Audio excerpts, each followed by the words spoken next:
조갑제 TV 시청자 여러분 안녕하십니까. 2022년 3월 20일 오후 4시입니다. 오늘 오전 11시에 있었던 윤석열 대통령 당선인의 국방부 청사로 대통령 집무실을 이전한다는 발표를 보고 제가 글을 하나 썼습니다. 제목을 윤석열 당선인에게 띄우는 공개장이라고 붙였습니다. 읽어드리겠습니다. 저는 윤석열 후보의 대통령 당선은 한국 민주주의의 승리이고 자유진영 전체의 역량을 강화하는 세계적 사건이라고 생각하는 사람입니다. 그런 윤석열 당선인이 군사작전 하듯이 국방부 청사를 접수, 대통령 집무실로 개조하겠다는 발표를 하는 것을 보면서 몇 가지 질문 겸 지적을 할까 합니다. 제왕적 권력의 상징인 청와대를 국민께 돌려드리겠다고 약속드렸습니다는 말을 강조하셨는데 청와대는 대한민국 민주발전의 사령탑이었습니다.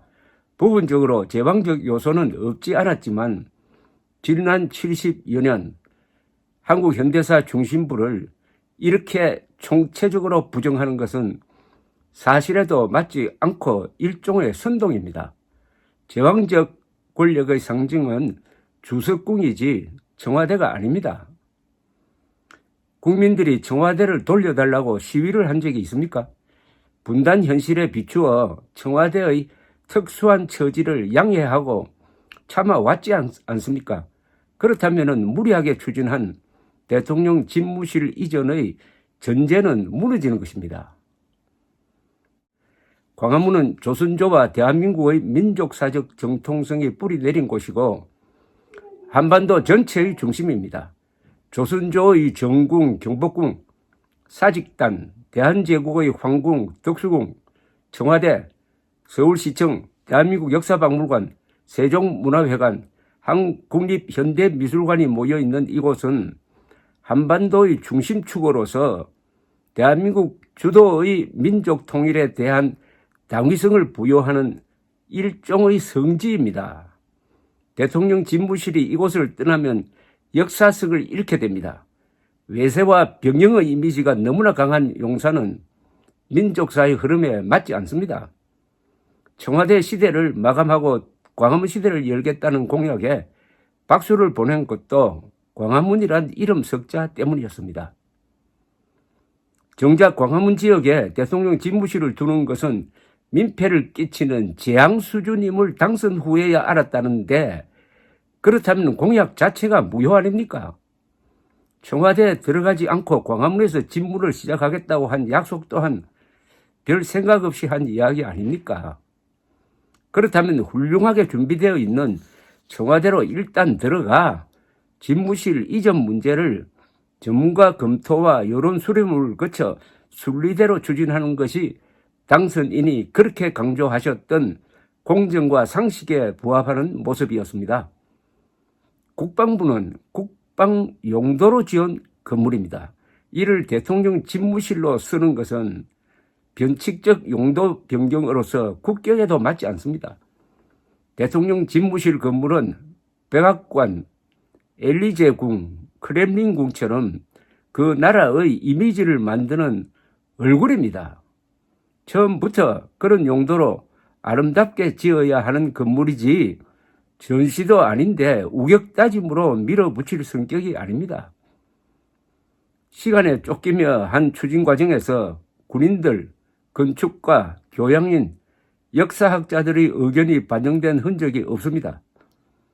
대통령 집무실 청사는 대한민국과 함께 운명을 같이 해야 할 역사적 건물인데 어떻게 임시정부 청사 마련하듯 합니까? 윤석열 당선인에게 묻습니다. 국방부를 밀어낸 대통령 집무실 건물이 임시적인 것입니까? 영구적인 것입니까? 임시적인 것이 아니라면은 세계 어느 나라의 대통령궁이 남의 건물을 인수해서 쓰는 게 있는지 조사해 보시기 바랍니다. 국방부 건물은 세계적 문명국가 대한민국을 부끄럽게 만드는 대통령궁이 될 것입니다. 대한민국과 국력에서 비교도 되지 않던 시절에 지은 경복궁, 창덕궁, 종묘보다 국방부 청사가 더 가치 있는 건물로 인정받을까요? 무슨 이유를 대든 이렇게 무리를 한 이유는 윤 당선인이 후보 시절에 별 생각 없이 한 말을 물리면은 체면에 손상이 된다고 밀어붙인 것 아닙니까? 이런 태도가 진짜 제왕적 권력의 형태라고 생각해 본 적이 없습니까? 국군 통수권자가 되실 분이 국군 장교단을 이렇게 무시해도 됩니까? 한 달 안으로 짐 싸서 나가라는 식인데 입이 있어도 역시 군대 안 갔다 온 대통령답다는 말은 못하게 되어 있는 그들로부터 가슴 속 존경을 받기는 어려울 것입니다. 9.11 테러 때 펜타곤 안에 백악관이 있었다면 어떻게 되었을지 생각해 본 적이 있습니까? 국가지휘자인 대통령과 국방지휘자인 국방부 장관이 붙어 있을 때 김정은이 미사일, 장사정포, 핵무기로 때리면 동시에 무력화되는데 이런 위험성은 고려했습니까? 세계 어느 나라도 두 기능을 모아놓진 않습니다. 김정은이 좋아할 일을 왜 서둘러 합니까? 청와대에 무슨 죄가 있습니까? 자리는 최고 아닙니까? 그것을 운영한 사람의 문제를 장소에 뒤집어 씌우는 것은 미신입니다. 소통하지만 이승만 건국 대통령처럼 주 1회 격이 없는 기자회견을 한다면 다 해결됩니다. 5년 뒤 어느 대통령 후보가 윤석열의 대통령 집무실은 제왕적 권력의 상징일 뿐 아니라 건물 자체가 나라 수준에 맞지 않는다면서 이전이나 신축 공약을 내지 않는다는 자신이 있습니까?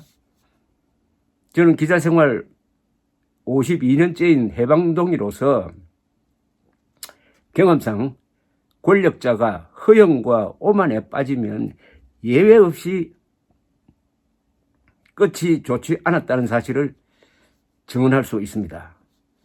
윤석열 당선인께서는 역사 앞에 겸손하셔서 선거 유세 때 그토록 강조했던 공정과 상식을 실천한 대통령으로 기록되기를 기원합니다. 요 글은 제가 운영하는 조갑제닷컴에 올려놓았으니까 여러분들이 프린트 하시든지 또는 공감하시면 많이 돌려보시기 바랍니다. 감사합니다.